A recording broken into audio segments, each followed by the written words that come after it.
rezo judío, hay una parte de la oración que se llama Amidah. ¿Sí la han escuchado? Ese nombre que le dan a esa sección de la oración, de la plegaria diaria que se hace en el rezo judío. Esta plegaria que comienza: bendito seas, eterno Rey del universo, que nos has hecho de imagen, de semejanza, etcétera, etcétera. Y llega una parte del rezo que le llaman la Amidah. Y esa sección de la plegaria tiene algo muy particular, que esa oración, conocida como la Amidah, se hace de pie. Entonces, cuando la persona está haciendo su rezo, vamos a decir su saharit, su oración de la mañana, probablemente puede estar sentado o puede estar postrado, pero cuando llega a esa parte de la Amidah, se pone de pie. Y no solamente se pone de pie, sino que da 3 pasos al frente. Y no sé si alguna vez han visto así literal a un judío rezando. Y si no, pues véanlo, y se van a dar cuenta. Cuando llega la Amidah, hace eso, se pone de pie y da 3 pasos hacia el frente. Y bueno, es curioso porque más que pasos son como, yo diría que son como brinquitos, porque los pasos los dan con los pies juntos. Entonces para mí son brinquitos, ¿no? Porque para mí un paso pues es cuando mueves un pie y luego otro pie, pero ellos son con los pies juntos. Entonces, ¿qué ocurre cuando ellos dan estos pasos antes de comenzar esa oración conocida como la Amidah? Ellos enseñan que esos pasos representan o simbolizan un acercamiento. Es decir, me pongo de pie y me acerco a la presencia divina. Eso representan esos 3 pasos. Para ellos mis hermanos, es como ser conducido hasta la parte más íntima, diríamos, a la recámara misma del Rey del universo. O sea, doy 3 pasos y me acerco, ya estoy allí, cerca del Rey de Reyes.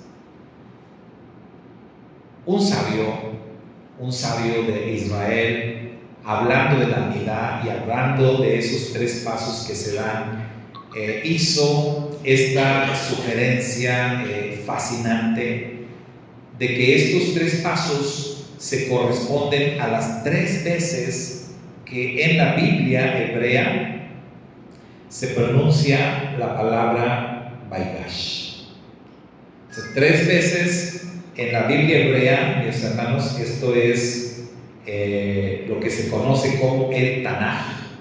En 3 ocasiones aparece esta palabra que le da nombre a nuestra porción, la palabra Vaigash.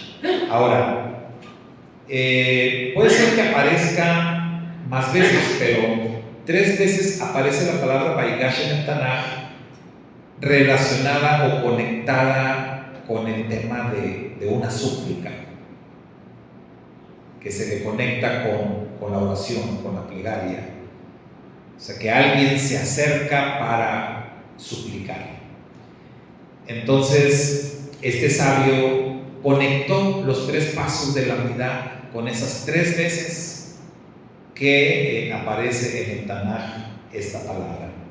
Ahora vamos a ver esas 3 ocasiones o esos 3 momentos en que las Sagradas Escrituras hacen mención de la palabra Vaigash. La primera ocasión o el primer evento ocurre cuando nuestro padre Abraham le suplicó al Eterno o intercedió delante del Eterno por Sodoma y Gomorra y las otras ciudades que había ahí en la llanura. Allí el texto sagrado dice en Génesis capítulo 18, versos 23 al 25, dice: Abraham se acercó. Ahí está la palabra Vaigash. ¿sí? Abraham se acercó y dijo: ¿acaso destruirás al justo junto con el malvado? ¿Acaso el juez de toda la tierra no hará justicia? Entonces vemos que Abraham va a interceder, Abraham va a suplicar, y para ello se acerca. Es decir, no consideró que la distancia a la que estaba allí con el Eterno era suficiente. Él consideró necesario, consideró importante acercarse. Ahora vamos a ver el segundo caso. La segunda ocasión donde aparece la palabra Vaigash es justamente nuestro texto de esta semana, justamente la parashá Vaigash. Allí se nos habla de que la copa de plata de Yosef había sido encontrada en el costal o en la boca del costal de Benjamín. Se nos dice que Judá, tras haberle dado a su padre Jacob su palabra, haberle dado su promesa, garantía de que él se iba a encargar de regresar a Benjamín sano y salvo, ahora cuando Benjamín está en riesgo de quedar pues como preso por el delito que supuestamente había cometido, en ese contexto Judá, nos dice la Torá, se acercó a José. Dice allí el texto: entonces Judá Vaigash, ahí está la palabra, Judá se acercó a él, es decir, a José, y le dijo: por favor, mi señor, permita que su siervo hable una palabra a mi señor. El texto está en Génesis 44, verso 18. Y veamos el tercer caso. El tercer caso aparece mucho más adelante, ya no está dentro de los primeros 5 libros, sino que está mucho más adelante. Es el caso del profeta Elías, cuando el profeta allá en el Monte Carmelo se enfrentó a los 450 falsos profetas de Baal. Allí nos dice la palabra del Eterno: Elías se adelantó. O sea, otra vez la palabra ahí es Vaigash, y oró: oh Señor, Dios de Abraham, Isaac e Israel, que se sepa hoy que tú eres Dios en Israel y que yo soy tu siervo y que he hecho todo esto por orden tuya. Dijo el profeta Elías: que descienda fuego, y el pueblo cae al suelo diciendo: el Señor es Dios, el Señor es Dios. Entonces ahí están los 3 ocasiones, los 3 textos en las Escrituras en donde aparece la palabra Vaigash en relación, decíamos, a una súplica, en relación a una petición. 3 enfoques, 3 oraciones, una misma palabra, Vaigash, pero la realidad es que son 3 enfoques muy diferentes entre sí. Abraham ora por justicia. Judá ora o suplica por misericordia. Por su parte, el profeta Elías ora pidiendo revelación, suplicando al Eterno que se revele, que se muestre, que muestre su gloria delante de todos los que están allí, delante de todo el pueblo. Ahora, veamos en el caso de el patriarca Abraham. Él está orando por los extranjeros. Él está orando por toda la gente de esas ciudades que usted y yo sabemos que eran malvados. ¿Abraham lo sabía? Abraham sabía que esa gente era malvada, que eran pues de lo peor, vamos a decirlo de esta manera.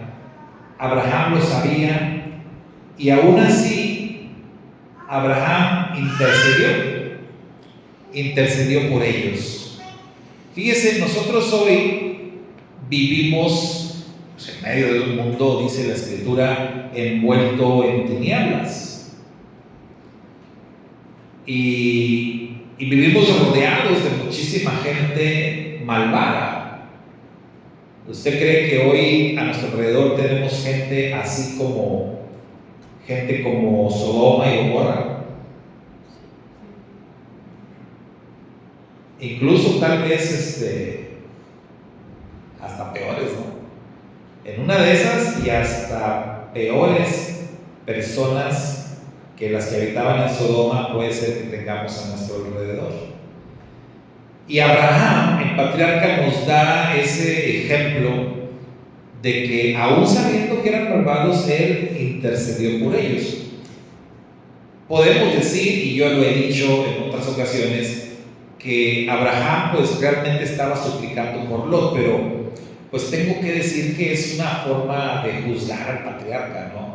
De pensar que a Abraham no le importaban los demás, que solamente le importaba Lot. Pero lo cierto es que él está suplicando por todos. Cuando él presenta su súplica delante del Eterno, él está rogando por todas las personas. Dice, quizás en esas ciudades pueda haber personas justas. Entonces, él lo que está suplicando, podemos darnos cuenta que él está suplicando por justicia, solamente justicia. Y en ese ruego, en esa plegaria, lo que hace el patriarca Abraham es, pues, solidarizarse con la gente de aquellas ciudades. ¿En qué nos podemos nosotros identificar con los malvados? ¿Qué nos puede llevar a sentirnos, pues no tanto identificados, pero qué nos puede llevar a ser solidarios con las personas que son malvadas, interceder por ellos y suplicar por ellos? Pensamos que Abraham se está apegando simple y sencillamente a una solidaridad humana. O sea, ver a las personas simple y sencillamente como seres humanos. Entonces, somos humanos, ellos son humanos, nosotros somos humanos, ellos son malvados, nosotros nos esforzamos por no serlo, luchamos por no serlo. Pero Abraham lo mueve la justicia. Y sabemos que desde una perspectiva justa, el malvado merece el castigo. Sabemos desde una perspectiva justa que inclusive cuando nosotros hacemos lo malo, pues merecemos el castigo. Merecemos lo que venga, merecemos lo que nos pase. Pero aún así suplicamos clemencia, suplicamos piedad, ¿sí o no? Aún cuando nosotros nos equivocamos y hacemos lo malo, o si lastimamos a una persona, y aún cuando en ocasiones lo hacemos intencionalmente, cuando viene alguna consecuencia para nosotros por lo que hicimos, ¿qué hacemos? Pedimos perdón. Pedimos perdón. O sea, dentro de la justicia que sabemos que merecemos, pedimos perdón, pedimos clemencia. Eso es lo que Abraham está haciendo. Pero como Abraham sabe que las personas merecen el castigo, por eso es que Abraham se apega a la justicia de Dios. Entonces, el enfoque de este acercamiento, en el caso del patriarca, el enfoque es la justicia. Totalmente la justicia. Quiere decir que cuando nosotros nos acercamos a Dios, o que un motivo, una razón, un enfoque con el cual nos podemos acercar al Padre Eterno es buscando su justicia. ¿Ustedes se han acercado a Dios de esa manera? ¿Se han acercado buscando su justicia?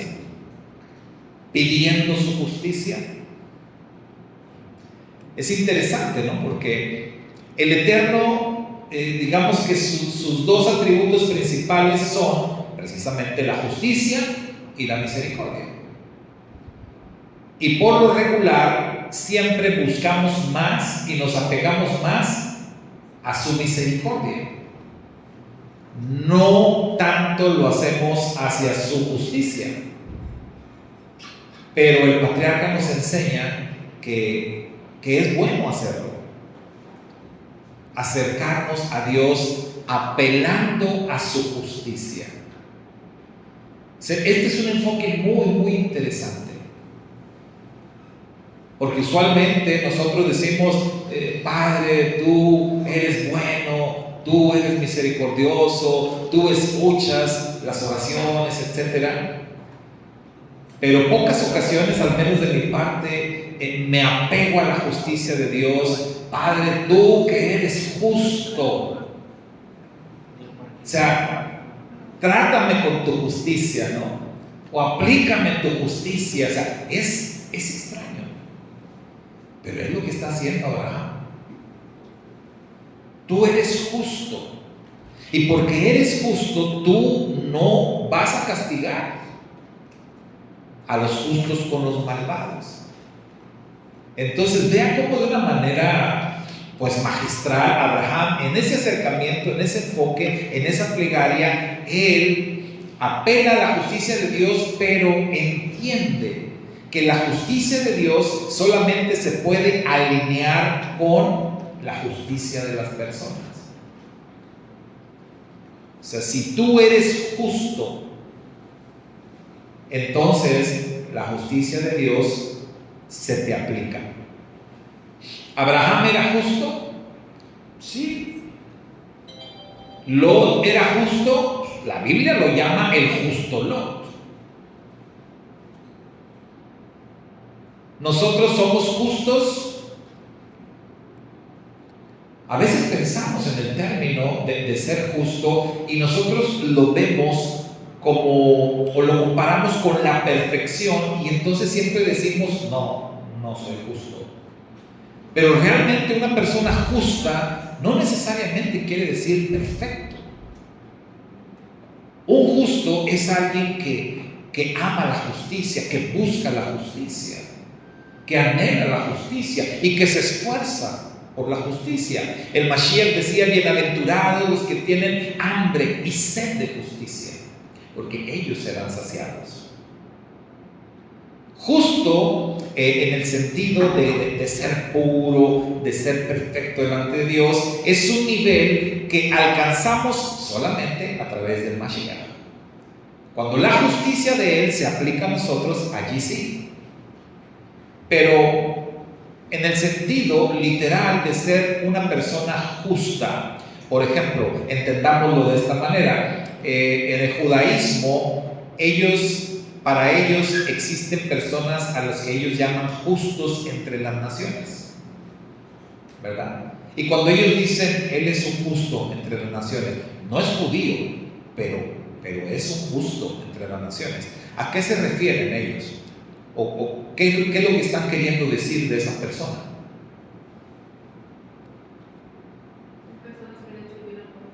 Personas que hacen buenas obras, personas que hacen el bien. Entonces la definición de justicia en ese contexto, o ser un justo, es una persona que hace buenas obras, una persona que hace el bien, que procura el bien, que se preocupa por los demás y que hace algo.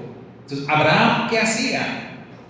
Abraham, ¿se acuerdan? Él es hospitalario. Él levantaba su tienda en los caminos, esperando que pasaran personas para ofrecerles agua, ofrecerles comida, que descansaran un rato antes de seguir su viaje. Entonces, él le preocupaba a esas personas. ¿Y saben por qué le preocupaban? Porque dice la Escritura que Abraham fue el primer hebreo, y recordemos que la palabra hebreo pues, está refiriéndose a alguien que anda de aquí para allá, ¿verdad? Cruzando ríos, montañas, o sea, alguien que es errante, como un nómada. Entonces, Abraham sabía lo que era andar viajando, sabía lo duro que era de pronto no encontrar un lugarcito donde descansar, de pronto no traer comida suficiente, wow. Él sabía. Entonces cuando él se establece, él se establecía ahí en los caminos y estaba esperando gente para darles un taco, darles agüita, ofrecerles, descansa un ratito ya para que sigas tu camino. Y yo creo que hasta les da provisión, mira, llévate esto y llévate esto otro. Entonces esos son actos de bondad, y eso hacía de Abraham un justo. ¿Por qué Lot es llamado justo? Porque Lot hacía lo mismo. Lot aprendió bien de Abraham. Cuando la Biblia nos dice que Lot estaba en las puertas de la ciudad, ¿qué hacía Lot ahí? Creemos que era parte de los líderes, pero también Lot estaba esperando personas para hacer buenas obras. En ese sentido, entonces Abraham dice, es probable que ahí haya personas justas, es decir, personas que hacen el bien. El Eterno dijo, está bien, estás apelando a mi justicia, vamos a hacerlo de esa manera. Si encuentro 50 personas buenas, justas, que hacen buenas obras, no destruyó las ciudades. Y pues ustedes conocen cómo termina la historia. Pero Abraham, él está acercándose a Dios, y ese acercamiento es buscando la justicia de Dios. Hoy vivimos, mis hermanos, en un contexto donde se vuelve necesario buscar la justicia de Dios, apelar a la justicia de Dios, porque vivimos en una época de muchísima maldad, de muchísima injusticia, y es necesario que nos acerquemos a Dios de esa manera, así como lo hizo el patriarca, apelando, buscando su justicia. Ahora, vamos con Judá. Judá, él se acerca a José, y la súplica de Judá a su hermano José es por su hermano Benjamín y por su padre Jacob. Judá está hablando a José y diciéndole, porque Judá sabía que si eso se concretaba y que si ellos regresaban allá a casa de su padre para decirle, ¿qué crees? Pues Benjamín lo perdimos. Judá sabía, hermanos, que si él hacía eso, Jacob no lo iba a resistir. Y entonces Judá se acerca a José para buscar ¿qué? ¿Justicia? No. De hecho, José está aplicando justicia, porque José dice, no, a mí me robaron mi copa, y el que se la haya robado la va a pagar. Y la encuentran en el costal de Benjamín, dice, bueno, la va a pagar. Y ahí se está aplicando justicia. Y ahí Judá se acerca para suplicar, para rogar, y lo que él presenta, o el enfoque ahí, es misericordia. En hebreo, Raham. Ese canto de Raham, qué precioso está. Raham, o sea, porque cuando estás así totalmente exhibido, cuando no tienes argumentos, allí digamos que Judá y los demás podían creer o podían estar seguros que Benjamín no era capaz de haber hecho eso, pero la evidencia era aplastante, ¿no? ¿Qué podían hacer ante esa evidencia? Más que suplicar misericordia. ¿Qué podemos hacer nosotros cuando sabemos que aquello de lo cual se nos está acusando es totalmente realidad? Y sobre todo, si nos están acusando con pruebas irrefutables, ¿qué podemos hacer? Más que pedir perdón, más que suplicar misericordia, más que apegarnos a la gracia de aquel que nos está juzgando. Y es lo que hace Judá: suplicar misericordia y sobre todo, él ruega por su padre. O sea, apiádate de mi padre. Mi padre no va a soportar eso y yo no tengo la cara para regresar. Y es cuando Judá se ofrece, ¿verdad? Pone sus manos, o sea, a mí, aprésame a mí, tómame a mí, o sea, mátame si quieres, pero deja ir a mi hermano. Y es cuando José por fin se convence, ¿verdad?, de que no solamente Judá, sino todos sus hermanos. Yo creo que José, cuando ve que regresan todos, José envió sus soldados para ir por Benjamín. Pero cuando José ve que vienen todos, seguramente ahí José ya sabía, o sea, sí cambiaron. Mis hermanos ya no son los mismos.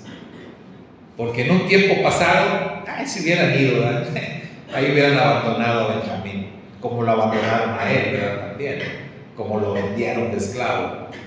Pero ahí José, yo creo que se da cuenta. Yo siempre me imagino esa escena en mi mente, y José como asomándose por ahí en la ventana de su palacio, ¿no?, y viendo cómo vienen y contando a los viajeros, y sí, ahí vienen todos mis hermanos.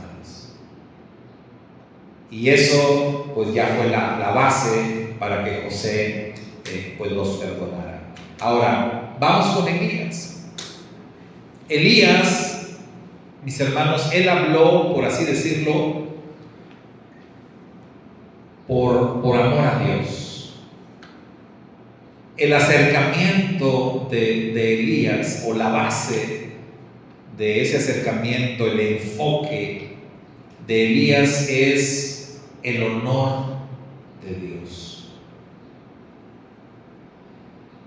Porque la situación en ese momento del pueblo, al menos en la perspectiva del profeta Elías, era que todo Israel se había vuelto infiel. ¿Se acuerdan que Elías estaba seguro? Solo yo he quedado. Sí.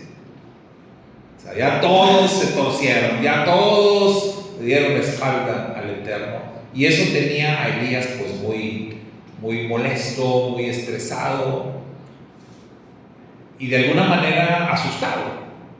Entonces el profeta obviamente quiere que la gente renuncie a la idolatría. El profeta quiere que el pueblo regrese al Eterno, que vuelvan a la fe del uno y único Dios. Y cuando él se acerca al Eterno, cuando él presenta su súplica, él lo hace en base al amor a Dios primeramente, pero también al pueblo. Porque Elías entendió que en ese momento lo único que podía hacer reaccionar a la gente era ver una revelación portentosa, maravillosa de parte de Dios. Una experiencia como en el Sinaí. Y Elías, él lo visualizó de esa manera. Y él dijo: la única forma es que el Padre se revele. Aquí, estaban en el Monte Carmelo, que aquí el Padre se muestre de una manera así poderosa para que todos se arrepientan y crean. Sabemos que el Eterno no concede caprichos, pero aquello no era un capricho. La súplica de Elías tiene una base sólida, y la base de esa plegaria era primero el honor de Dios. Demuestra que tú eres el único Dios. Demuestra que Baal y Acera no son nada. Demuéstrales quién eres. Entonces, cuando está en juego, mis hermanos, el honor de Dios, Dios responde. El Eterno responde. Entonces, nuevamente vemos tres acercamientos, tres enfoques distintos, apelando a la justicia, apelando a la misericordia y apelando al honor de Dios. ¿Ustedes creen que en nuestros tiempos es necesario que apelemos como Elías al honor de Dios? Muchísimo, ¿no? Muchísimo, porque más que nunca en la historia, hoy, en nuestros días, en nuestra época, el honor de Dios está siendo pisoteado. Y es necesario que haya personas acá levantando súplicas, levantando plegarias, acercándose a Dios y rogando por el honor de Dios. Que haya actos, que haya juicios, que pongan de manifiesto quién es el Eterno. En aquella ocasión las cosas resultaron muy bien. Y cuando Elías hizo su acercamiento y levantó su plegaria y Dios respondió, todo el pueblo clamó: el Eterno es Dios. El Eterno es Dios. Lamentablemente no sería por mucho tiempo. Lamentablemente fue una reacción más emocional que racional. El mismo Elías, después de eso, estaría escondido en una cueva. Y esto nos enseña o nos lleva al libro del Apocalipsis, en donde dice que la gente de nuestros tiempos, ni siquiera viendo grandes acciones, ni siquiera viendo grandes manifestaciones de Dios, se van a arrepentir. Ni siquiera así. O sea, ni siquiera viendo ángeles viniendo, bajando del cielo, como dice Apocalipsis, los 3 ángeles que vuelan por el cielo con los 3 mensajes, ni así. ¿Qué puedes hacer por personas que ni siquiera así quieren arrepentirse? Pero nuestro deber es mantenernos cerca de Dios, presentando nuestras súplicas a Dios, pero desde estos 3 enfoques, repito: justicia, misericordia y en base al honor de Dios. Ahora, las posturas que ellos tenían también son diferentes, las posturas de cada uno. Abraham, por ejemplo, en su plegaria, él se define a sí mismo como: yo no soy nada. Yo nada más soy polvo y ceniza. Entonces Abraham se presenta delante del Padre de una forma muy humilde, reconociendo: Eterno, yo no soy nada. Lo único que soy es eso, soy polvo y ceniza, y así me acerco a ti. Como cuando el salmista dice: soy gusano. Ahora, ¿cómo se acercó Judá? En este caso, a su hermano José. En ese momento, José está haciendo una representación de Dios. ¿Y cómo se acerca Judá a José? Como un siervo. Como un siervo, en presencia de un rey. Así lo hace, ¿verdad? Como un siervo. En cambio, Elías se acerca a Dios, y Elías se describe a sí mismo como un profeta del Señor. De hecho, vemos más adelante que él decía: el último profeta, o el único que queda. ¿Sí? En ese sentido, mis hermanos, Abraham El patriarca Abraham representa, con esa definición que él hace de sí mismo, no soy más que polvo y ceniza, él representa nuestro asombro y nuestra admiración ante la infinita grandeza de Dios. Cuando nosotros nos acercamos a Dios, cuando damos esos pasos espiritualmente hablando, cuando nuestros ojos espirituales se abren para ver la grandeza de Dios, ¿cómo nos sentimos? Así como Abraham. ¿Qué somos? Cuando yo veo esa información de los planetas, del tamaño del planeta Tierra, el tamaño del Sol, y luego veo que hay otros soles más grandes y que el universo, y más allá, y cada vez que veo eso yo me hago más chiquito, me desaparezco, ¿no? Y yo creo que es lo que le pasaba a Abraham. Cuando él dice, yo soy polvo y ceniza, o sea, es que ¿qué somos? El salmista dice, ¿qué es el hombre para que tengas de él memoria? Ante la grandeza de Dios, ¿qué somos? Entonces, ese tipo de expresiones, que soy gusano, soy polvo, no soy nada, o sea, no es que no tengas amor por ti mismo, no, es que en ese momento que tú te acercas y ves la grandeza de tu Dios, así te sientes, como nada. Judá representa la humildad que se tiene ante la majestad.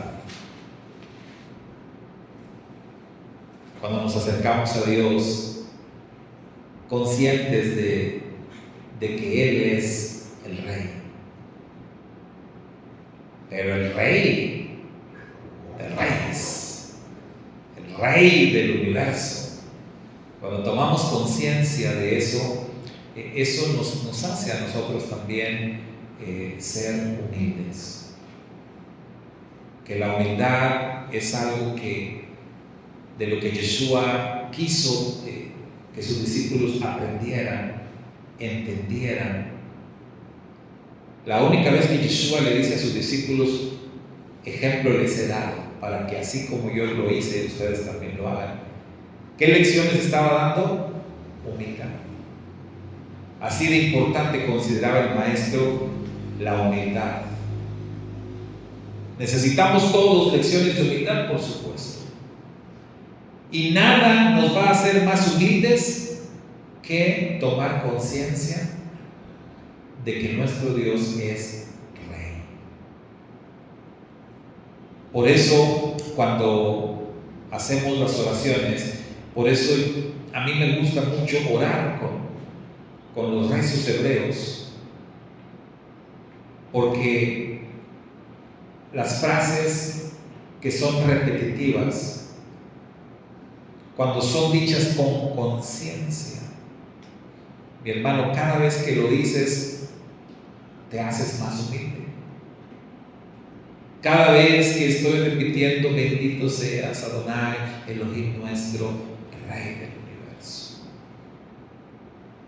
Rey del universo. Y seguimos orando y orando, y otra vez, bendito seas Adonai, Elohim nuestro, Rey del universo, soberano del universo. Repítelo las veces que sean necesarias para que tomes conciencia de quién es, con quién estás hablando y quién eres tú. Es una buena manera de aprender humildad. Y Elías, ¿qué nos enseña Elías en ese sentido? Elías nos enseña pues la grandeza y la dignidad de aquellos que son mensajeros, que son portadores de la palabra divina. Porque si bien es cierto, por eso les decía, son diferentes enfoques, tres diferentes personas, una misma palabra, Baigash. Me acerco a Dios.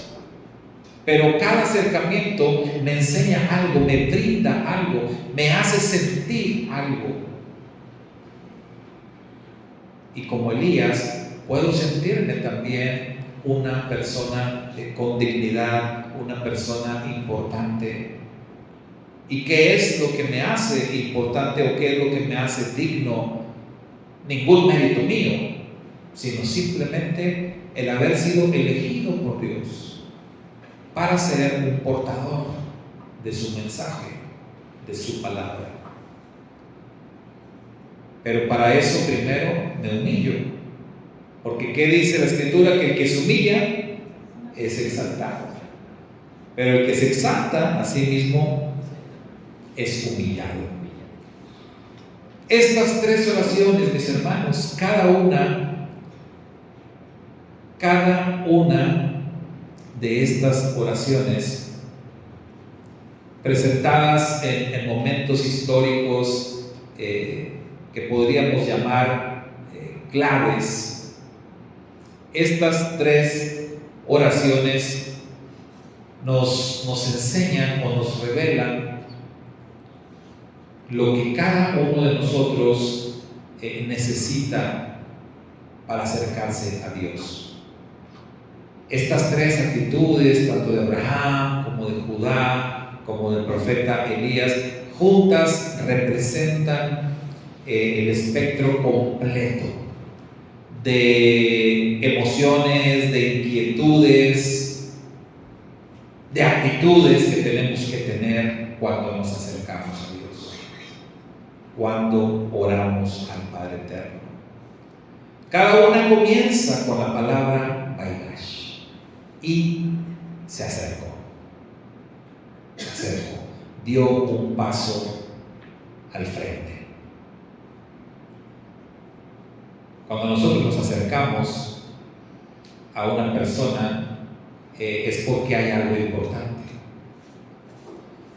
¿Han visto ustedes cuando en una corte está el juez, están los abogados, el defensor, está el fiscal, está el acusado, y cuando están ahí tratando un caso, no sé si han visto cuando de repente alguno de los abogados pide permiso al juez para acercarse? Señor juez, ¿me permite acercarme? No te puedes acercar así nada más. ¿Qué pasa si alguien se quiere acercar al juez sin pedir permiso? También hay ahí comisarios, los policías. Y si alguien se quiere hacer, no, ni siquiera, no vas a dar 3 pasos cuando ya te cayeron los guardias, ¿verdad? Entonces, algo similar a lo que nos narra el libro de Esther, el riesgo que tomó Esther. Nadie se podía acercar al rey si no era convocado por el rey. Y si alguien lo hacía, el rey tenía que levantar su cetro en señal de que, porque los guardias ya venían, listos para ejecutar al atrevido. Si el rey levantaba el cetro era, déjenlo que se acerque. Entonces en la corte los abogados piden permiso. Y hay ocasiones en donde el propio juez dice, a ver, abogados, acérquense. Cuando ellos se quieren acercar al juez, ¿por qué se quieren acercar? ¿O por qué piden acercarse?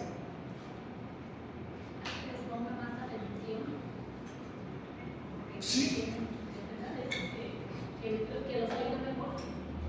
Sí, y muy probablemente tienen algo que decir que como que no quieren que escuchen los demás, porque lo que le tienen que decir al juez es algo como más íntimo, porque allí está lleno de gente, ¿verdad? Y ellos están hablando en micrófonos, pero cuando dicen, señor juez, ¿me puedo acercar? Ellos se acercan y le hablan así como en privado. De hecho, el juez también como que se acerca así y le hablan así en lo privado, en lo íntimo. Y cuando el juez les quiere decir algo, a ver, vengan abogados, igual. Incluso a veces el juez dice, ¿saben qué? Vengan para acá, y a veces hasta se los lleva ya privadito. Esa no es buena señal, el juez los va a regañar, pero vamos para allá. Pero vean, cuando hay un acercamiento, es porque se va a tratar algo importante. Cuando tú te acercas a una persona, pasa lo mismo. Cuando ustedes se acercan a decirle algo, por ejemplo, al oído a alguien, ¿por qué se acercan a decir algo en el oído? Ahí cerquita. No quieres que otros escuchen. O sea, lo que vas a decir es algo íntimo, algo privado. Entonces es necesario acercarte. Entonces siempre que se va a dar un acercamiento, de entrada nos damos cuenta que es para tratar algo muy importante. Y por eso nos acercamos. Entonces estas tres experiencias, tanto de Abraham en su momento, de Judá y del profeta Elías, sus tres enfoques, la justicia, la misericordia, el honor de Dios, sus actitudes con las que ellos se presentan delante de Dios, todo esto, hermanos, juntos nos enseña a nosotros, nos revela cómo nos debemos acercar a Dios. ¿Con qué actitud? Primero nos enseña que tenemos que acercarnos. Tenemos que acercarnos. Podemos pensar nosotros que ya estamos lo suficientemente cerca de Dios, pero la verdad es que siempre podemos acercarnos más. Siempre podemos acercarnos más. Y nos recuerda esto, nos enseña que si bien nos debemos acercar a Dios, por lógica, ¿qué no debemos hacer? Alejarnos. La voluntad de Dios es que nos acerquemos a Él. El Señor dice: vengan a mí, acérquense a mí. El Señor dice: yo haré congregar delante de mí a todas las naciones.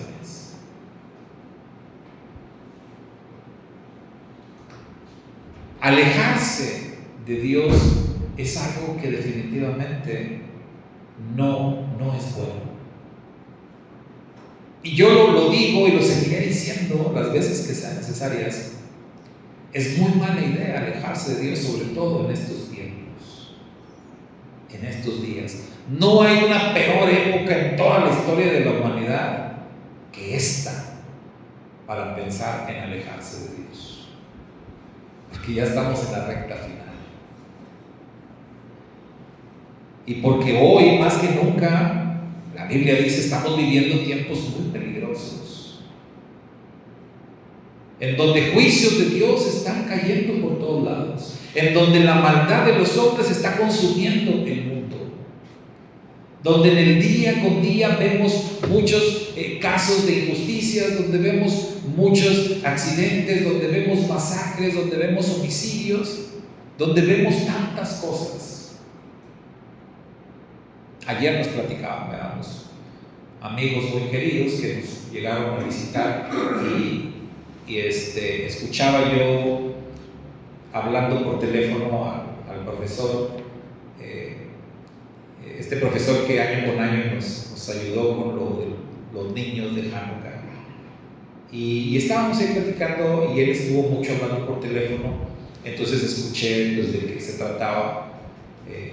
Nos platicó que una maestra había fallecido, y entonces andaban haciendo como que algunos trámites y todo esto, y pues ya fue inevitable, vamos a comentar qué le pasó a la maestra, porque nos dijo que era una mujer joven. Entonces nos dijo que ella había acudido a la clínica del IMSS, que está por allá por la salida de San Fernando, que la había acompañado, creo que su mamá y un sobrino, pero que le hicieron falta algunos papeles, algo.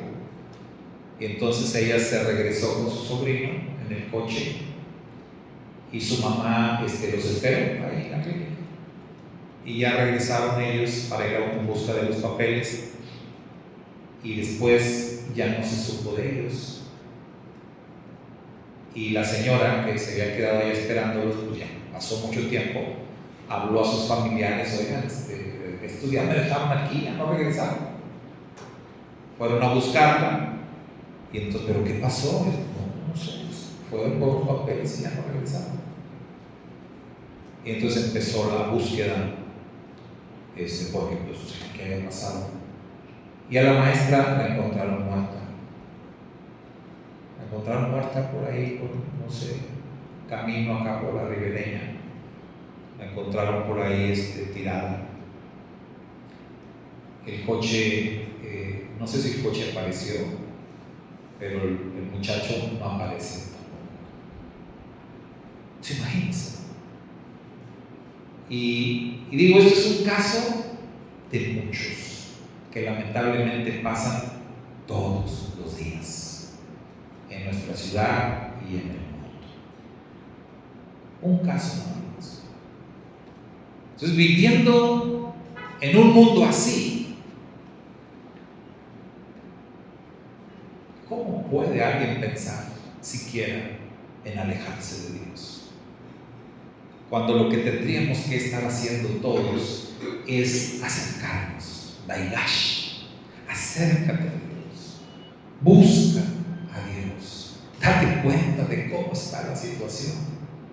Y el único que puede ayudarnos, socorrernos, el único que puede proporcionarnos justicia, misericordia y honor es el Padre eterno.